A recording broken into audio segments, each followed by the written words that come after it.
51,744 पर अपना एंट्री हो गया है और इतना जल्दी भी ऊपर आने लग गया है मार्केट। अरे भाई साहब देखो मार्केट आज कहाँ जा रहे हो, आज तो लगता है 1.6 से डन हो गया। ओ भाई साहब देखो एक ही फ्लो में इतना बड़ा मूवमेंट।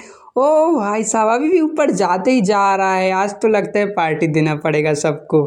दोस्तों कल मार्केट बहुत डाउन पर क्लोज हुआ था और आज बैंक निफ्टी जैसे ही गैप डाउन ओपन होता है तो हमारा पहला व्यू ये था कि मार्केट में आज गैप डाउन ओपन हो रहा है तो पहला व्यू था कि शॉर्ट पोजीशन क्रिएट करेंगे। पर दोस्तों हमारा व्यू था, हमें जैसे मार्केट जैसे करने के लिए बोलता है, कैंडल हमें जैसे बिहेव करता है हम वैसे पोजीशन क्रिएट करते हैं।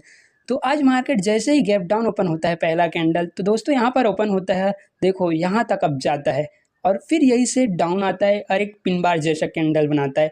पर यहीं पर मेन साइकोलॉजी पॉइंट यहीं पर समझने की है, जैसे यहीं से ओपन होता है यहाँ तक जाना, फिर वापस आना यहीं तक और पिन बार जैसे कैंडल बनाना। माइंडसेट ये कह रहा था कि हम टोटली कंफ्यूज थे पहले कैंडल को देखकर, क्योंकि अगर अपसाइड ही जाना होता तो कैंडल या तो इतना बड़ा विक पिन बार नहीं बनाता। इसलिए हम इस कैंडल पर हमने कोई डिसीजन नहीं प्लान नहीं किया, कोई ट्रेड लेने का डिसीजन प्लान नहीं किया था। हमने नेक्स्ट कैंडल का वेट किया, नेक्स्ट कैंडल को देखा दोस्तों, यहाँ से ओपन होता है, पहले फिर से वही अप जाना, यहाँ तक अप गया, फिर से वही डाउन आना। और देखो इस दोनों कैंडल को देखकर यही साइकोलॉजी पॉइंट मन में यही था कि मार्केट अप जाने में इंटरेस्टेड है, बट वो पिनवार जैसा कैंडल क्यों बना रहा है। और हमने देखा ये स्ट्रॉन्ग सपोर्ट जोन का काम कर रहा है, ये 51,673 ये स्ट्रॉन्ग सपोर्ट जोन का काम कर रहा था। और हमें लगा कि अगर मार्केट अगर इसके नीचे अगर क्लोज करता है कैंडल या सस्टेन करता है तो हम शॉर्ट साइड का पोजीशन क्रिएट करेंगे, अदरवाइज मार्केट अब जाने में इंटरेस्टेड है। क्योंकि देखो मार्केट अब जा रहा है, वही प्रक्रिया दोहरा रहा है, फिर अब जा रहा है, फिर वही प्रक्रिया दोहरा है। इसका मतलब मार्केट अब जाने में भी इंटरेस्टेड है, पर हम कैंडल हमें जैसे बिहेव करता है हम वैसे ही एंट्री का पोजीशन क्रिएट करते हैं, यही हमारी स्ट्रेटजी है।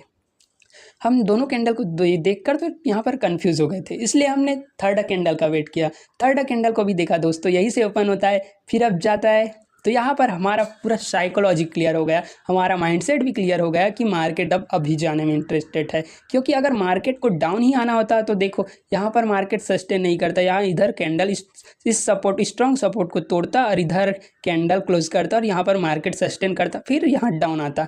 पर ऐसा हुआ नहीं, इसलिए हमारा पूरा क्लियर व्यू बन चुका था इस कैंडल को देखकर कि मार्केट अब जाने वाला है। इसलिए हमने जैसे ये कैंडल बना और अब गया तो 51,744 के समथिंग हमने अपना एंट्री का पोजीशन क्रिएट किया। और देखो दोस्तों हमारा टारगेट नेक्स्ट एक ही कैंडल में अपना टारगेट अचीव्ड हो गया। यहाँ पर अगर जितना मॉर्निंग में अगर थर्ड कैंडल पे इतना बड़ा मूवमेंट कैप्चर कर लेते हो तो वो बहुत बड़ा बात है। हमारी यही साइकोलॉजी थी कि हमने फर्स्ट सेकेंड और थर्ड कैंडल को देखा और थर्ड कैंडल से ही हमारा माइंडसेट क्लियर हो गया कि मार्केट अब जाने वाला है। इसलिए हमने यहाँ पर अपना एंट्री का पोजीशन क्रिएट किया और स्टॉप लॉस इस कैंडल के लो को रखा, क्योंकि अगर इस कैंडल के लो को तोड़ता है तो मार्केट अब डाउन जाने में इंटरेस्टेड है।